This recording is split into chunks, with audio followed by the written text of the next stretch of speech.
বাংলাদেশের জনসংখ্যা যেভাবে বৃদ্ধি পাচ্ছে সেভাবে কিন্তু ফসলের জমি বৃদ্ধি পাচ্ছে না। অর্থাৎ বাংলাদেশের জমি ধরে নেওয়া হয় প্রতি বছর আয়তনের পরিমাণ কমে যাচ্ছে।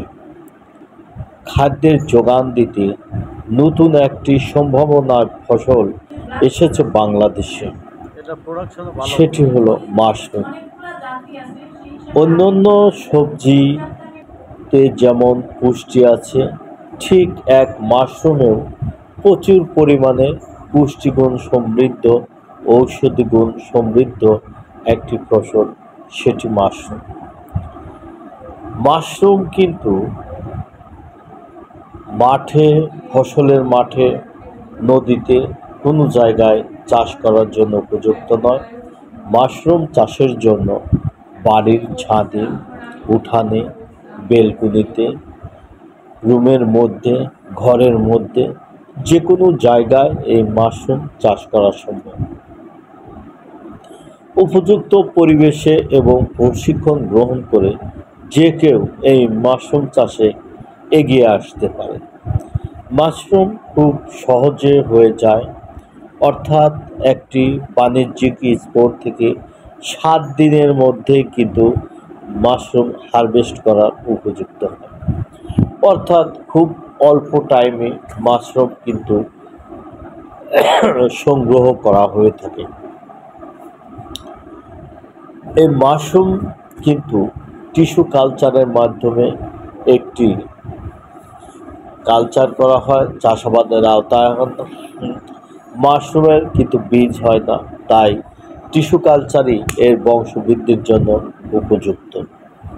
প্রথমে টেস্ট টিউবের মধ্যে টিস্যুগুলো নিয়ে সেটা স্পাম তৈরি করা হয়, সেখান থেকে টি স্পাম এবং তারপর থেকে মাদার স্পোরে পরিণত করতে হয় এবং সেটা তার পরবর্তী থেকে প্রোডাকশনে আমাদের যেতে হয়। অর্থাৎ পুরো প্রক্রিয়া করতে প্রায় 3 মাসের মতো সময় লাগলেও অনেকটা কমিয়েও নিয়ে আসা যায় এর সময়কাল। অর্থাৎ এই মাশরুম কিন্তু প্রচুর পুষ্টি সমৃদ্ধ একটি খাবার।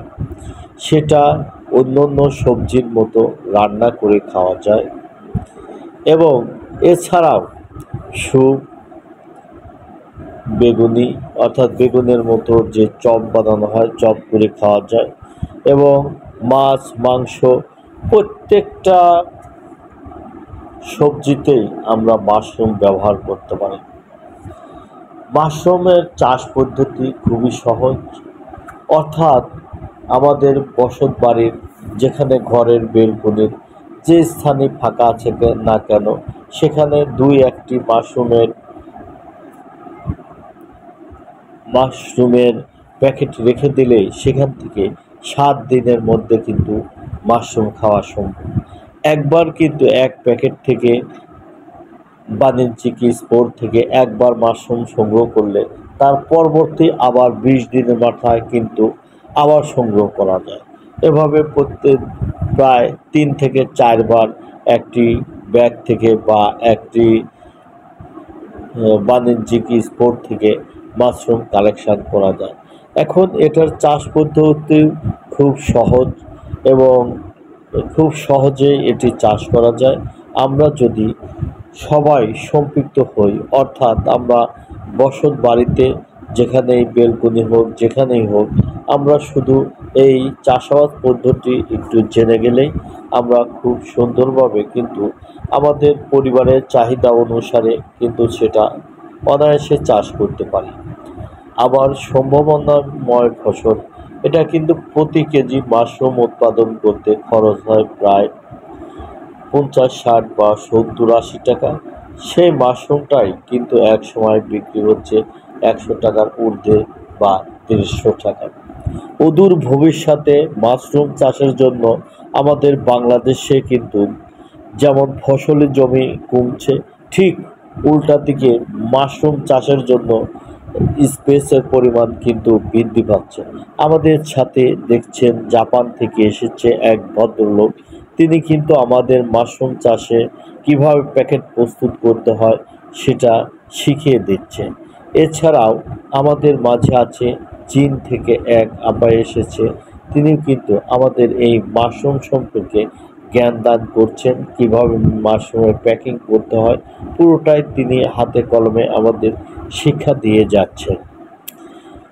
এভাবে মাশরুমের প্যাকেট প্রস্তুত করে দেশ থেকে যদি আমরা বিদেশে এই মাশরুমগুলো রপ্তানি করতে পারি, তাহলে বাংলাদেশের কৃষকরা বা বাংলাদেশের প্রত্যেকটা বসত বাড়ির প্রত্যেকটা ছাদে, প্রত্যেকটা বেলকনি যদি আমরা কাজে লাগাই, প্রত্যেকটা বসত বাড়ির যে রুমটা পড়ে আছে সেই রুমের মধ্যে যদি আমরা মাশরুম চাষ করি, তাহলে একদিকে পরিবারের আয় হবে, অন্যদিকে আমরা যদি দেশের চাহিদা ফিল আপ করে বিদেশে আমরা রপ্তানি করতে পারি, তাহলে প্রচুর পরিমাণে বৈদেশিক মুদ্রা অর্জন করা সম্ভব। বাংলাদেশে প্রায় 7 প্রজাতির মাশরুম চাষ হয়ে থাকে। ইদানিং দিনের পর দিন কিন্তু প্রজাতিগুলো বৃদ্ধি পাচ্ছে এবং সারা পৃথিবীতে যে মাশরুমগুলো চাষ হয় প্রত্যেকটাই কিন্তু বাংলাদেশে চাষ করা সম্ভব, কারণ বাংলাদেশের কিন্তু আবহাওয়া একটি বৈচিত্র্য।